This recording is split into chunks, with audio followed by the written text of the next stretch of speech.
આ રામ નામનો આટલો મોટો મહિમા છે અને એના આપણે બધા વંશજ છીએ. આપણે કોઈ સામાન્ય નથી. આ તો પુરાણોની સંસ્કૃતિ છે. આ તો રામ અને કૃષ્ણની સંસ્કૃતિ છે અને એમાંથી આપણે આવેલા છીએ.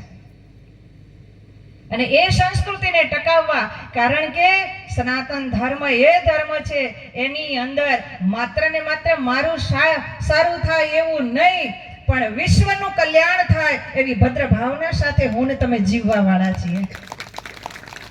માત્ર ને માત્ર આપણે ઉત્સવની અંદર ધર્મ નથી, માત્ર ને માત્ર આ કપડાની અંદર ધર્મ નથી, પણ મારા ને તમારા જીવનની અંદર ધર્મ વણાયેલો છે. આપણે ધર્મને જીવવા વાળા છીએ. વિચાર કરો, મોગલોનું શાસન આવીને ગયો તોય સનાતનને કાંઈ થયું નથી. વિચાર કરો, અંગ્રેજો આવીને ગયા તોય કાંઈ થયું નથી. તો પછી આવા નાના નાના પંથને પંથી શું કરવાના હતા? પણ હા, એની અંદર સાવચેતી જરૂરી છે. કારણ કે સાવચેતી નહીં રાખો ને તો બધા વિખરાઈ જશો.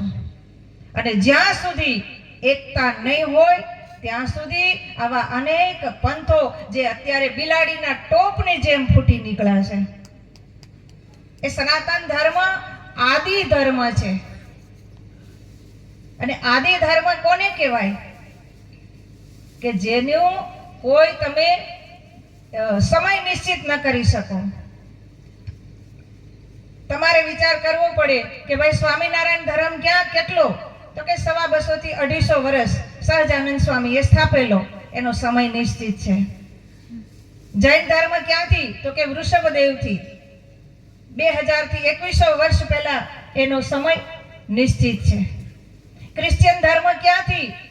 બહુ તો 2200 વર્ષ એનો ધર્મ નિશ્ચિત છે.